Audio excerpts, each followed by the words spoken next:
क्या होगा अगर दुनिया के सबसे ताकतवर लोगों से जुड़ा एक ऐसा नाम सामने आए जिस पर लगे आरोप हिला दें पूरी व्यवस्था को। एक शख्स जिसके घर पर बड़े बड़े नेता, उद्योगपति और मशहूर हस्तियां आते जाते थे, और फिर अचानक वही शख्स जेल में मृत पाया जाता है। जेफरी एप्स्टीन का नाम आज के समय में दुनिया के सबसे बड़े और सबसे रहस्यमयी अपराध सिंडिकेट से जोड़ा जाता है। एक ऐसा इंसान जिसकी पहुंच अमेरिका के राष्ट्रपतियों, ब्रिटेन के राजकुमारों और दुनिया के सबसे बड़े अरबपतियों तक थी।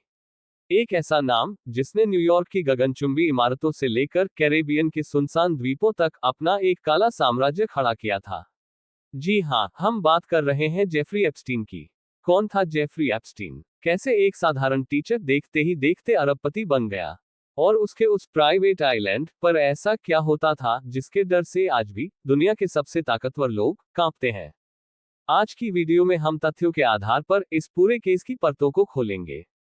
जेफरी एप्स्टीन का जन्म 1953 में न्यूयॉर्क के ब्रुकलिन में हुआ था। दिलचस्प बात यह है कि उसके पास कोई कॉलेज डिग्री नहीं थी, फिर भी उसने न्यूयॉर्क के मशहूर डाल्टन स्कूल में गणित पढ़ाया। लेकिन उसका असली सफर शुरू हुआ जब उसने फाइनेंस की दुनिया में कदम रखा। एप्स्टीन ने खुद की company J Epstein and company बनाई। उसका दावा था कि वह केवल उन्हीं क्लाइंट्स का पैसा संभालता है जिनकी संपत्ति $1 बिलियन से ज्यादा है। यहीं से शुरू हुआ उसका पावर नेटवर्क। उसने Bill Gates, Donald Trump, bill Clinton और प्रिंस एंड्रू जैसे लोगों से करीबी रिश्ते बनाए। लेकिन सवाल यह था कि उसके पास इतनी संपत्ति आई कहां से? यह आज भी एक बड़ा रहस्य है। एप्स्टीन का असली चेहरा 2005 में दुनिया के सामने आना शुरू हुआ। फ्लोरिडा के पाम बीच पर पुलिस को शिकायत मिली कि एप्स्टीन नाबालिग लड़कियों को अपने घर बुलाता था। उसके पास कैरेबियन में एक द्वीप था, लिटिल सेंट जेम्स, जिसे स्थानीय लोग पीडोफाइल आइलैंड कहने लगे थे। जांच में खुलासा हुआ कि एप्स्टीन और उसकी सहयोगी घिस्लेन मैक्सवेल ने मिलकर एक सेक्स ट्रैफिकिंग का नेटवर्क बनाया था। वे लड़कियों को पढ़ाई या मॉडलिंग का झांसा देकर बुलाते और फिर उनका शोषण करते थे। सबसे डरावनी बात यह थी कि इन लड़कियों को दुनिया के अन्य ताकतवर लोगों के पास भी भेजा जाता था ताकि एप्स्टीन के पास उन लोगों के गंदे राज रहें और वह उन्हें ब्लैकमेल कर सके। 2008 में जब एप्स्टीन पर शिकंजा कसा तो दुनिया ने देखा कि सत्ता कितनी ताकतवर होती है। एप्स्टीन ने अमेरिकी अभियोजकों के साथ एक ऐसी डील की जिसने सबको हैरान कर दिया। उसे संघीय आरोपों से बचा लिया गया और सिर्फ 13 महीने की जेल हुई, जिसमें उसे दिन में काम पर जाने की अनुमति थी।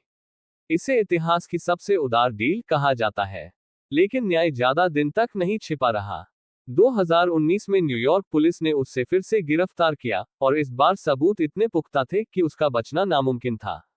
अगस्त 2019 में जब एप्स्टीन जेल में अपने मुकदमे का इंतजार कर रहा था, वह अपनी कोठरी में मृत पाया गया। प्रशासन ने इसे आत्महत्या करार दिया, लेकिन इस पर आज भी विवाद है। क्यों? क्योंकि उस रात जेल के सीसीटीवी कैमरे खराब थे और गार्ड्स सो गए थे। हाल ही में 2024 और 2025 में कोर्ट के सैकड़ों गोपनीय दस्तावेज यानी एप्स्टीन फाइल्स सार्वजनिक की गई हैं। इन फाइल्स में कई बड़े नामों का जिक्र है जिनसे पूछताछ की मांग उठ रही है। प्रिंस एंड्रू को उनके शाही कर्तव्यों से हटा दिया गया और घिस्लेन मैक्सवेल को 20 साल की जेल हुई, लेकिन पीड़ितों का कहना है कि अभी भी कई बड़े गुनहगार खुले घूम रहे हैं। जेफरी एप्स्टीन का केस सिर्फ एक अपराधी की कहानी नहीं है, बल्कि यह इस बात का सबूत है कि कैसे पैसा और रसूख न्याय व्यवस्था को खरीदने की कोशिश कर सकते हैं। क्या इन नई फाइल्स के बाद दुनिया के उन शक्तिशाली लोगों को सजा मिलेगी? ये तो वक्त ही बताएगा। इस पूरे मामले पर आपकी क्या राय है? क्या आपको लगता है कि एप्स्टीन की मौत वाकई एक आत्महत्या थी? कमेंट्स में जरूर बताएं। अगर आपको ये जानकारी पसंद आई तो वीडियो को लाइक करें और चैनल को सब्सक्राइब करना न भूलें।